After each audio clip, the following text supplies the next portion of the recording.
Saudara-saudariku yang terkasih, salam sehat dan sukacita selalu berkah dalam. Sudahkah kita memberi senyum hari ini?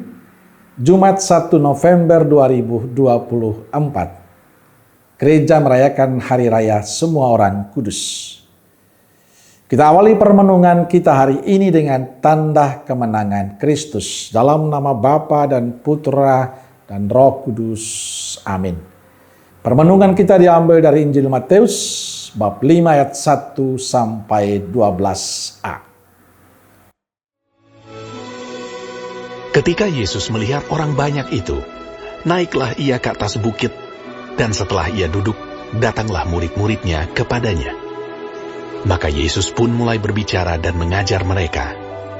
Katanya, "Berbahagialah orang yang miskin di hadapan Allah, karena merekalah yang mempunyai kerajaan surga. Berbahagialah orang yang berduka cita, karena mereka akan dihibur. Berbahagialah orang yang lemah lembut, karena mereka akan memiliki bumi. Dan berbahagialah orang yang lapar dan haus akan kebenaran, karena mereka akan dipuaskan. Berbahagialah orang yang murah hatinya, karena mereka akan beroleh kemurahan. Berbahagialah orang yang suci hatinya, karena mereka akan melihat Allah.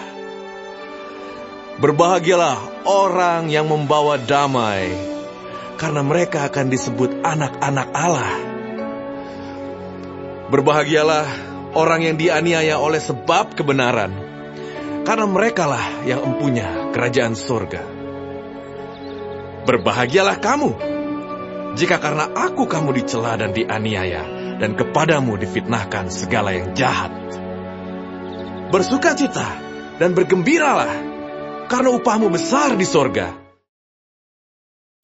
Saudara-saudariku yang terkasih, Paus Fransiskus dalam surat apostoliknya yang ketiga, yakni Gaudete et Exsultate, bersukacita dan bergembiralah, menegaskan tentang panggilan menuju kekudusan dalam keseharian hidup di dunia ini.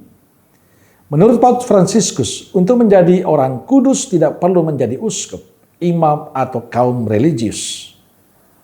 Di tengah godaan dunia, seringkali kita tergoda untuk berpikir bahwa kekudusan hanya dapat diperoleh bagi mereka yang menarik diri dari urusan biasa dan menghabiskan seluruh waktunya untuk berdoa. Paus menegaskan bahwa kita semua dipanggil untuk hidup kudus melalui perbuatan kasih dan memberikan kesaksian dalam setiap perbuatan yang kita lakukan. Kekudusan itu tumbuh melalui isyarat-isyarat kecil. Misalnya seorang ibu yang memilih untuk tidak menyebarkan gosip tentang orang lain. Ia sedang mencapai kekudusan. Dikala ia menggunakan tutur katanya akan sesuatu yang baik, disitulah ia memberi contoh tentang kekudusan. Seorang anak yang duduk dengan penuh kesabaran dan cinta untuk mendengarkan nasihat orang tua tentang harapan dan impian, meskipun ia lelah, ia sedang mencapai kekudusan karena mendengarkan dengan penuh kesabaran dan cinta. Kita semua punya peluang yang sama untuk menjadi kudus. Menjadi kudus itu hak kita dan kitalah yang memutuskan. Yang terpenting kita mampu menghidupi cara hidup Yesus dalam kehidupan kita.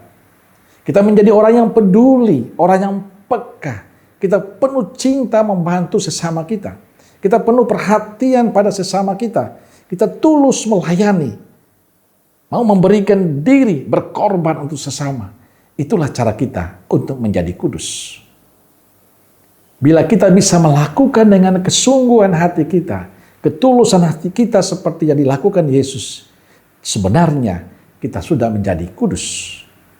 Dan menjadi kudus tidak perlu menunggu diakui oleh gereja, karena bukan itu tujuan hidup kita. Para kudus yang kita rayakan hari ini dulu tidak pernah berpikir, bayang pun tidak, bahwa mereka diakui gereja, diakui sebagai orang kudus. Tapi justru mereka memberi contoh kepada kita, melakukan sesuatu dengan baik, terus berbuat baik, terus mendekatkan diri dengan Yesus, dan tetap setia menjalani tugas-tugas sederhana mereka walaupun penuh tantangan. Saudara-saudariku yang terkasih, untuk menjadi kudus sebenarnya tergantung pada kita masing-masing. Kita semua punya peluang yang sama. Tidak ada cara lain untuk menjadi kudus selain menghidupi cara hidup Yesus dalam kehidupan kita setiap hari bersama yang lain. Amin. Semoga Allah yang Maha Kasih memberkati saudaraku sekalian, Bapa, Putra, dan Roh Kudus. Amin.